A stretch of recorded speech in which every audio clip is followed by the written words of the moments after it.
narinje gushima Imana yarantabaye jewe nari natwawe ngira n'abadayimo mugabo Imana irazirantabara ndaza hano baransengera ubumanza abadayimo bagutwaye gute jewe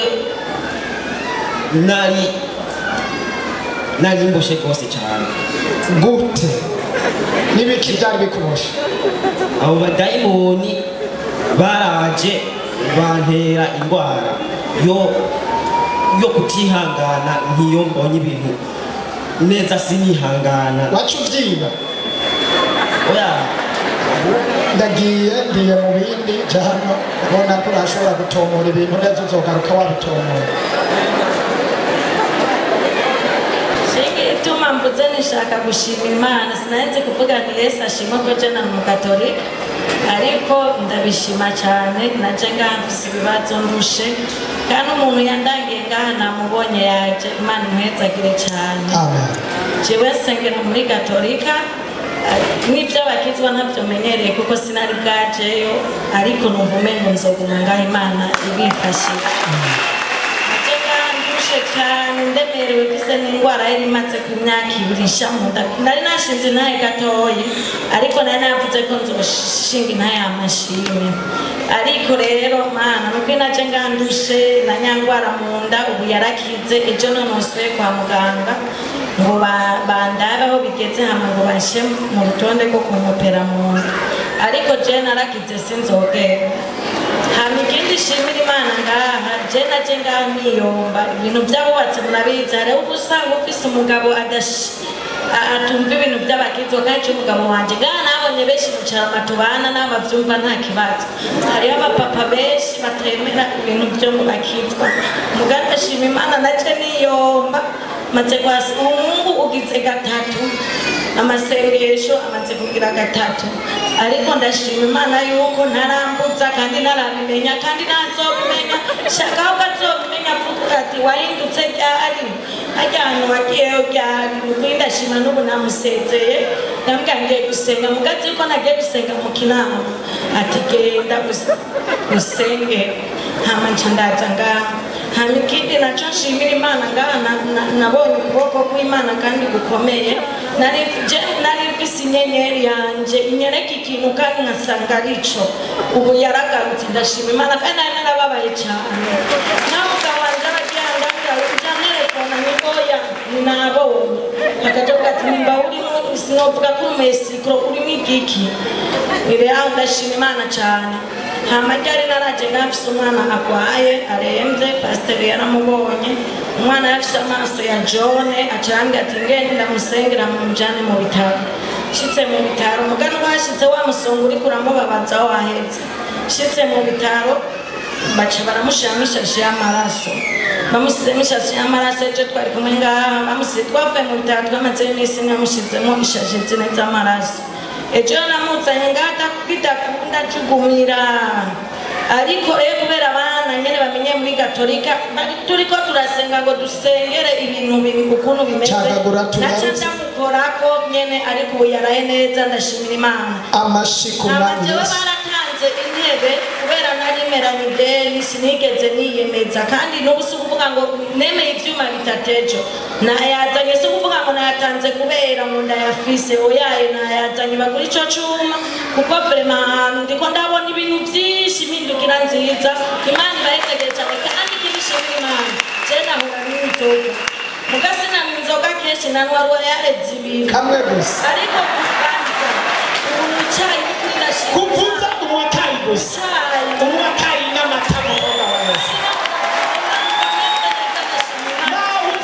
umutima no kuri ndashima Imana cyane kandi ikindi nshimira Imana kugira nshagagure kuwa kane na iyo ntaza ngasi nayo kumenya ibyabaye jo nagiye kubagara ibiharage nambaye igikanzu nyene waje uri muhira cyasanga umugabo yatwaye urufunguzo ndahirya impuzu muri salo ndayibura ndavuga ati Imana ndaja mu masengesho cyangwa kuzana kwa rukanzu n'umuntu ambona nkabona ko mbona ngira impuzu napfuye kuzana n'uburimiro uko nyene kandi narasenze iyo ntaza sinaye kumenya ibyakoretse ngaha Imana ibaheze amashimeshi ku mwami wacu Yesu Kristo abantu icyuma nguriya runaka hariya sawa aho ni mwakomera amashyi umwami Yesu. Amen. Imana ishimwe kandi nanjye mpagaze ngaha nshima Imana. Cyambere nshima Imana, ndashimira Imana umuntu yanyeretse runo rushengero. Uru rushengero naruje ko ndushe kandi ndemerewe.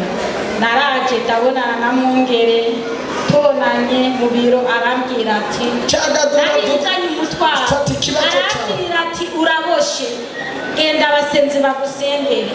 Amaze kumbwira uko nshandaza uwo munsi iby'Imana yakoze reka kuja mu mwanya nengene bagusengera ngene byagenze nkene iby'Imana. Umukozi w'Imana Auguste ari hano, nari mfise ingwara y'ukuguru, ko kuguru kwanja misi yose nta munsi wahera, kandi mpagaze nabona mpagarariye ku kuguru kumwe, ariko amaze kunsengera byarahetse. Imana iheza sawa.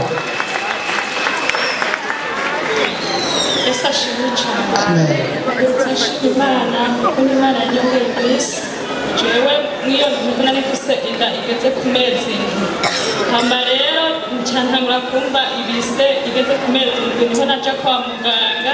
Nshitse kwa muganga ntigeze bitaho kuraba ko umwana yoba akomeye mu nda, niho baca ba muganga yacambwira ati ngire ndagutere serumu ivyo bise bigabanuka bitagabanuka ico vyara umwana atageze. Je naje nzi yuko umwana aza kuvyara acaja muri kuveza ama rero niho rero umwo twari kumwe acambwira ati ahantu mu gusenga centora nimero telefone Erika Imana imuheza mwongera amavuta. Erika niwe yatumye Imana igirira neza yongera imisi. Erika mu telefone yarambaza ati ndigeze ku mezi angahe, igeze ku mezi indwi. Mpuze Erika ati reka rero dusenge, aransenge mwuwo mwanya ivyo bise nabona ndabifise ico kintu nticari kumva. Niho rero Erika mu mwanya baheje nko kunsengera yase bikarajamo n'amamabi nturaza numva ngiye amaraso ameneka. Muganga carampamagara uwo turi kumacahamagara muganga. Imana yarakoze byagenze neza, turashimira Imana. Twomera amashyi umwami Yesu. Yesu ashimwe cyane. Nanjye mpagaze ngaha nje gushimira Imana. Imana yacu nziza. Je nahuye n'umuntu w'umukunzi wanje ndangira ahantu kandi ahabonye Imana. Yesu ashimwe cyane. Je nahaje kuwa kabiri Imana iramfikirisha ndabona n'umukozi w'Imana aransengera arandunguka no mu bandi bakozi Imana baransengera. Je nafise ikibazo cya diabete nkagira n'ingorane mu maguru, ariko cyangeze ko Imana yankijije. Ejo naraduze ahantu muri rirare. Yesu ashimwe cyane. Ndashika kare nawe uragenda yo nkumva shitse siswe kuvyuka, ariko ejo naragiye na mu rubanza meze neza kandi nabonye gukorera Imana ni byiza cyane abantu b'Imana. Kuwa kane naragarutse ngaha turakorera Imana.